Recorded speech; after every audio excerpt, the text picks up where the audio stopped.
Early in the morning,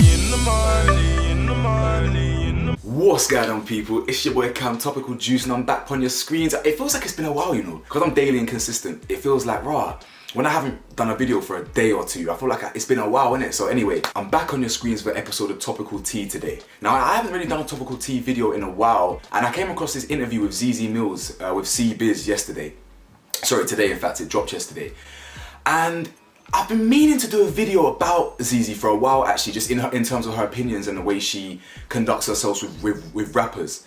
But I couldn't be bothered. But now, after watching this interview, I want to talk about it. First things first, I like Zeze Millz, by the way. This is not a diss to her. Let me put that out there right now. If there's Zeze Millz friends out there that follow me or whatever, and you see this and you think I'm cussing her, it's not that thing, yeah?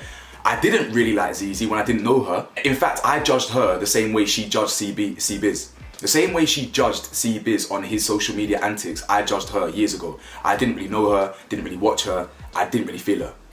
But that was it. But however, as the years have gone on and I've seen her more and she's got her own show and this and this, I feel her. I respect her. I love what she's doing with herself and her career. I love how confident she is. I love how she's comfortable with her sexuality. You know, she can make kind of sexual jokes or innuendos and not feel a type of way. You know, a lot of girls don't really want to kind of show that side to them, but she don't care, and I rate that, because me, I don't care. I say it how it is. She ain't the only one in this industry that talks how it is. You know what I'm saying? I'm a straight talker. So I respect that. I respect that about her. However, big however, the way she conducts herself with rappers, this is a critique of that and more of an analysis on that. I don't know the girl. And I'm telling you right now, I like what she's doing. I like her personality from what I've seen from her interviews. But the way she deals with rappers, she deals with them very differently. And that's kind of what I want to talk about. Actually, before I even get into all that, check out, your boy has got some new merch, yeah? Obviously, the You Feel Me jumpers, they only came originally in black with the orange logo. But you know, we had to diversify the ting with black logo. Hold up, black writing.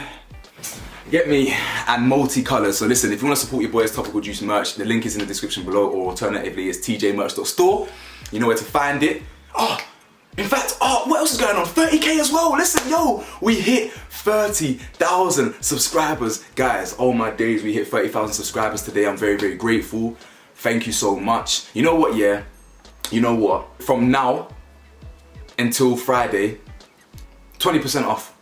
F it, 20% off. 20% off the merch between now and Friday. Type in TJ30k.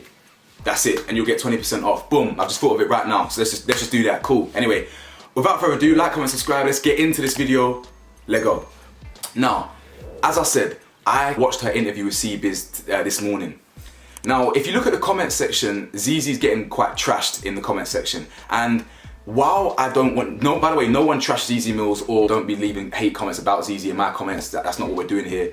But I believe that she was getting criticised for good reason, if I'm being real with you. Because the way she conducts herself with rappers, for instance, it's not a secret that she doesn't really like rappers or what they stand for, what they represent, shall we say. She doesn't hide the fact that she doesn't like drill music. She doesn't like the lifestyle that rappers portray, XYZ. It's no secret that she doesn't like them.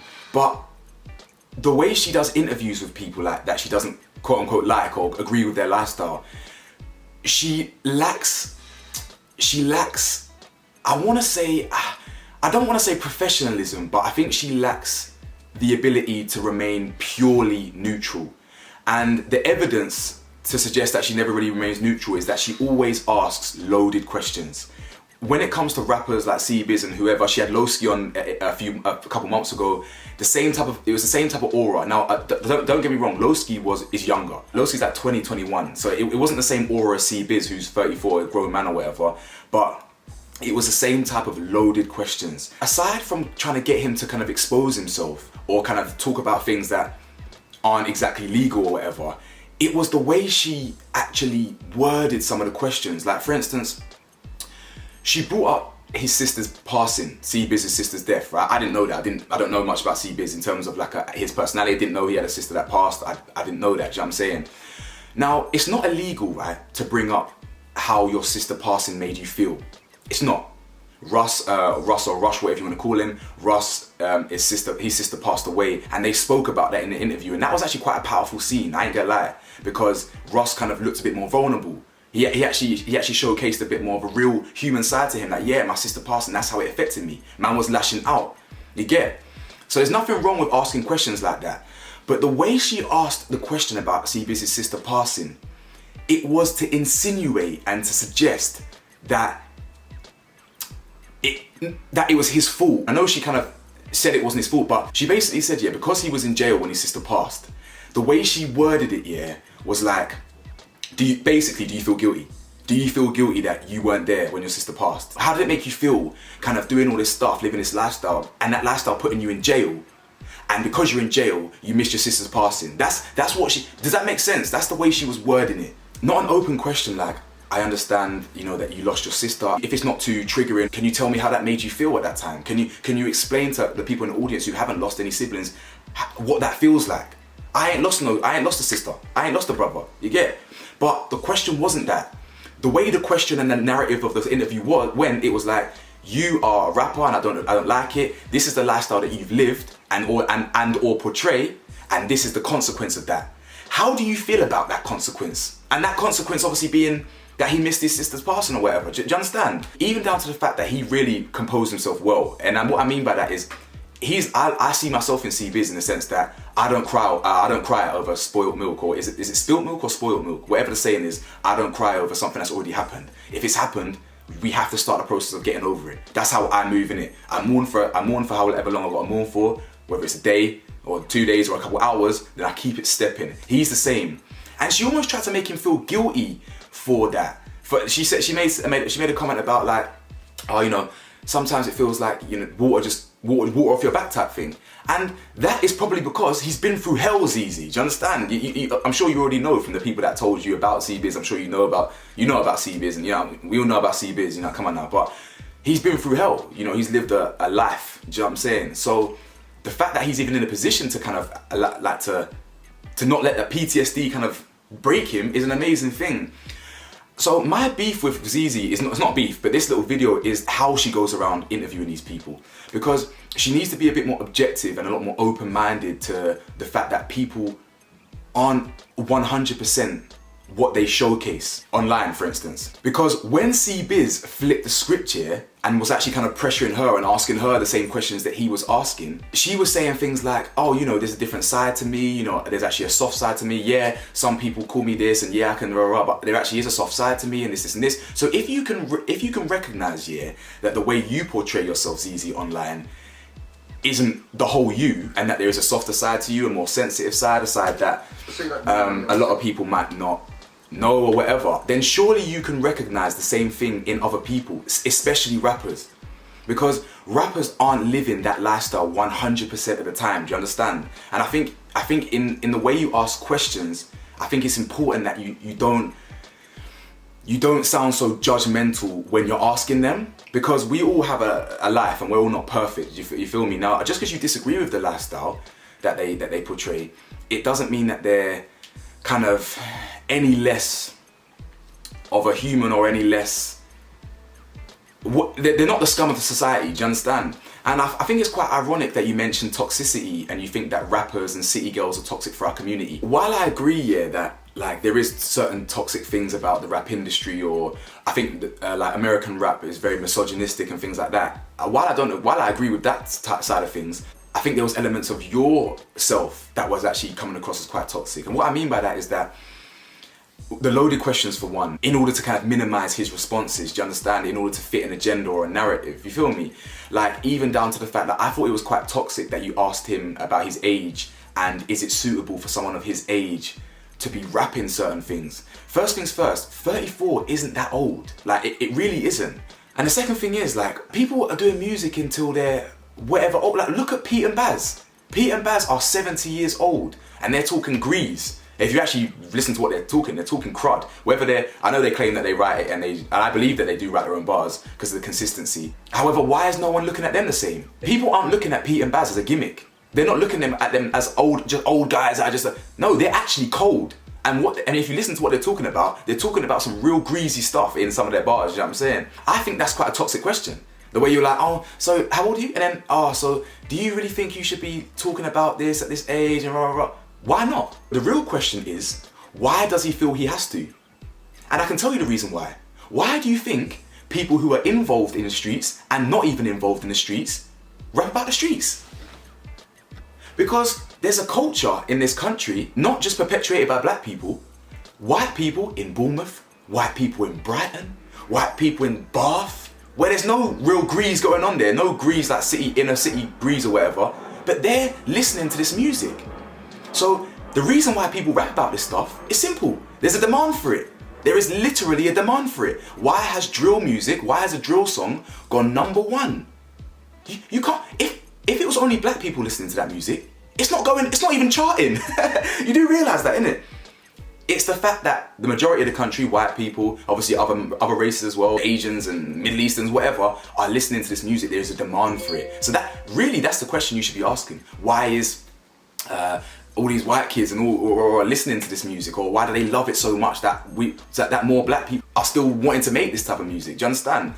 So I do think it was quite ironic that you believe that there's toxicity in our community, but I think there's elements of toxicity in all of us, if I'm being real. I don't think you're a toxic person, by the way. I don't think you're toxic. I think you're quite open-minded. I think you're quite good at communication. I don't think you're like a childish girl, but you know, I thought that was quite toxic of you, to be honest, to kind of low-key age shame him or whatever, considering that you're only 3 years younger than him anyway. And that's why I want to make this video, yeah, because when the interview changes topic, for instance, like when they're talking about sex, relationships, African culture versus Jamaican culture, whatever, all that stuff, then there's not, like, she's a lot more light-hearted.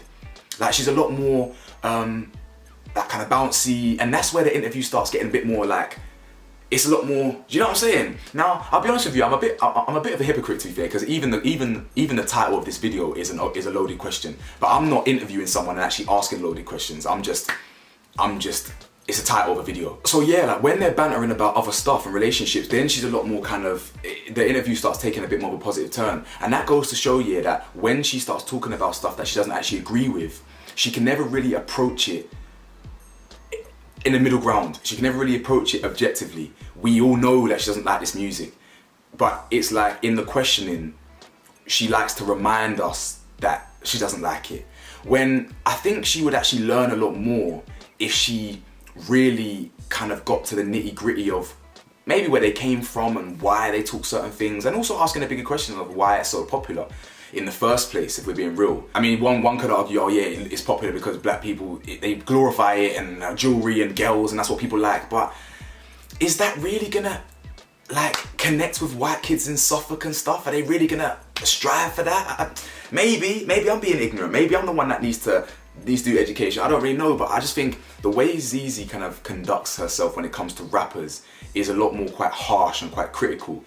And I believe if she kind of took more time to not educate herself, because that makes her sound like she's ignorant, but just maybe just be a bit more open-minded, a bit more empathetic, and not really take things too at face value. The same way, yeah, she said, C Biz, like, I judged you on rah rah rah, is exactly how I judged her. But I was wrong.